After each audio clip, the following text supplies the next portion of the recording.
any politician in office at any given time has a lot of problems to deal with. This man over here, recently voted Council Leader of the Year, has 4 very big problems. First problem, this council's on an absolute knife edge. The Conservatives here have got 26 seats, he's on 28 seats, so if a single seat changes hands, he's in trouble. Problem number 2 is all about the Labour Party. Over the last year or so, it's been completely reinvented. Jeremy Corbyn's now the leader. Momentum, there is troops on the ground. Some people see that as a very good thing. Other people talk about a party divided from top to bottom in a state of ongoing meltdown. Problem 3. A lot of people in this city are full of rage and resentment against mainstream politics. You'd agree with that, wouldn't you? Yeah. Equally, a lot of people are very happy with the changes that have recently happened in Britain's ocean city. But that gets us to problem 4. If you ask them who's responsible, most of them haven't got a clue. So this man, his party, this city are in the middle of a moment of maximum political drama. It's just amazing what's happening here. 5,000 new jobs brought into the city in 4 years. Over 2,000 new homes built. New homeless hostels and veteran self-build project over there. We've got luxury apartments here. Cruise liner terminal here. The library has had a 377% increase in membership. Seeing the kids under the reading tree and their eyes it's just amazing. Yeah. What if you lose? Well, it all goes US, doesn't it? What's US? Well, it stops. What's US mean then? Well, it's a sort of polite word. I'm trying not to swear to John this today. Is that up Shit Creek? Yeah. Right. This is a place too often forgotten by people in London. A fascinating history bound up with Britain's period as a huge naval power. In the 20th century, it was known as Britain's welfare state city, not just to make this clear in the Daily Mail sense of lots of people being on benefits, but because particularly in the middle of the town, the architecture sort of embodies post-war optimism, ideas of solidarity and common purpose. After a spell of difficulty, it's rebranding itself as Britain's ocean city. There's a real sense of things going on here. There's lots of regeneration going on. Lots of investment in housing, which I've benefited from. We lived in Devonport and now it's changed so much. I think they're putting a lot of money into the area, so I think things are kind of coming back up again, aren't they, really? Do you have a sense of who's responsible for that? Whose idea it was? You wouldn't have a clue. No. Nope. No. You paying any attention to local elections coming up here in May? No. That just sort of shows you that politics can be literally a thankless task, There's Tudor Evans, really giving the sense that he's busting a gut to come up with all these ideas and turn around the place. And people notice the turning round of the city, but they just have no idea who's responsible for it. Okay, so we've got our Labour leaflets, we've got our canvassing team. It's increasingly hard to get anywhere near Labour campaigning, but this is the absolute nerve centre of what's happening here in Plymouth. We don't regard any of our areas now as safe Labour. We work them as if they were marginal wards, every single one. We take nothing for granted. Fantastic, thank you. We're going canvassing too, but with a different set of Labour people. Hey, cheers, thank you very much. All right. Cheers. At this point, one face of the modern Labour Party goes in and another comes out. This is the co-founder of the local branch of Momentum, the organisation formed off the back of Jeremy Corbyn's election as leader last summer. Some people see it as a meddlesome party within a party, others as a shining example of the new politics. It's been difficult getting to observe Momentum up close, but in Plymouth we've arranged a rendezvous via Facebook with the self-styled 6 o'clock squad. Good evening, 6 o'clock squad. Has anyone joined or rejoined the party recently? Yes. I joined up to vote for Jeremy Corbyn to get into the leadership contest. Never been involved in politics in my entire life. What changed? I actually found for once in my life a politician that I thought I could believe in.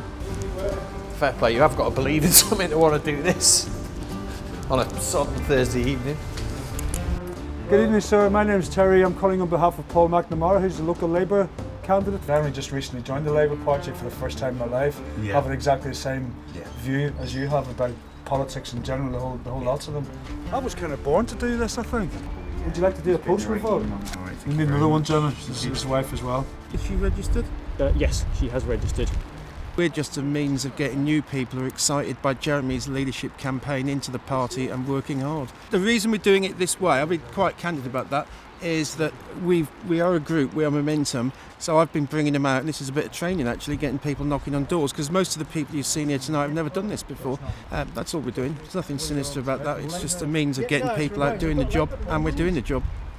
Be easy to come here, I suppose, and dig for division, but people defend Labour's record in Plymouth. And the main thing is 80% of the people who've come out tonight only just joined the Labour Party, and they're out knocking on doors. In, to put it politely, the pissing rain. We've arranged to meet the Tories in Southway, a politically marginal area on the outer edge of the city. It's very mixed. It's a mixture of professionals, but also, you know, hard-working families as well. Hard-working families, be careful. We don't like that phrase. When I meet people and I'm saying I'm the council candidate, they say, oh, actually, there's nowhere to park around here. My neighbour's tripped over the pavement, that tree's dead in my garden and can't it go? Like, they're the issues, and I think Conservatives are competent, we're efficient. I mean, Tudor Evans is a pretty energetic council leader. We're not churlish enough to say that they haven't done anything at all. We're still concerned that they're taking their eye off the ball in certain areas. Britain's contribution to the EU this year is 19.6 billion. Really, gross. yeah. So don't talk to me about Conservatives. This is a local election, but you're quite annoyed about the EU. Of course I am. Well, we're only having this conversation because of a Conservative government delivering a manifesto pledge, all right? How much are the leaflets going to cost? Don't you want to know the facts? I know the facts. Well, in that case, it probably hasn't helped you too much, but a lot of people like to have the information. This country's dying on its knees, right? I'd come out of the common market, I'd come out of the European Court of Human Rights, I'd cut overseas aid, I'd abolish the licence fees, I'd kick out all illegal immigrants, I'd sort out health, education, transport, defence, law and order. How long is it going to take you to do all that? About a fortnight? Despite the colour of his car, I'm saying he's not a Jeremy Corbyn supporter. In Plymouth, particularly maybe on the outer edge of it, you do pick up a lot of kind of resentment. How would you address it? We've reduced youth unemployment in Plymouth by 1/3 in a year, John. 1/3. It's remarkable what we're doing. And so that's my answer to that, right?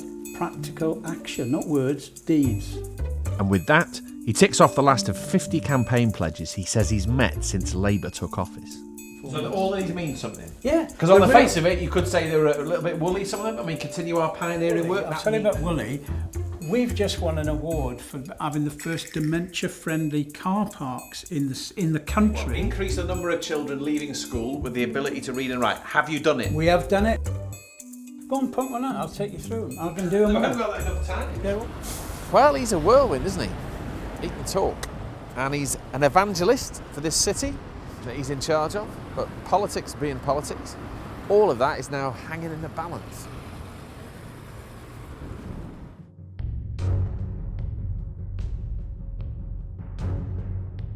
That tension's really building here because these results are going to be announced in very, very short order. They're going to bang, bang, bang, they're going to go through and we're going to know what's what.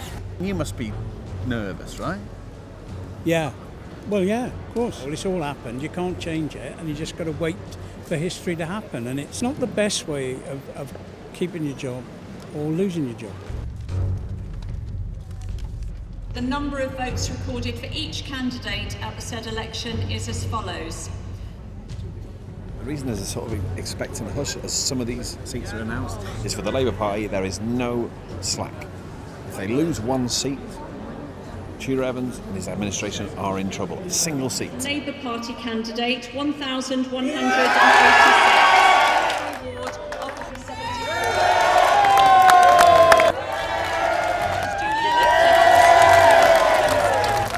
The next result we have for you is Eggbutland. Right, this is a big one. This is the one the Labour Party fear they might lose. Heath Cook, the Conservative Party candidate, 1,523.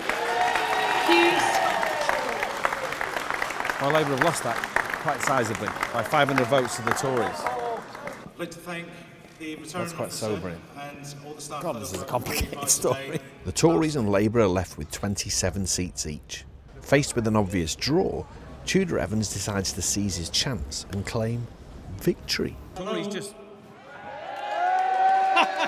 Before they switch the electricity off, thank you to the people of Plymouth for putting your trust in Labour again. What happens now, though? Because the Tories have got 27 seats, And so has Labour. Yeah, there'll probably have to be a vote in the council chamber on it. And whoever gets the most votes will lead the council. It's as simple as that. And if somebody says that in the wake of the Panama Papers and George Osborne's crap budget, you should have been advancing here more than you had. I think you have to look at the numbers.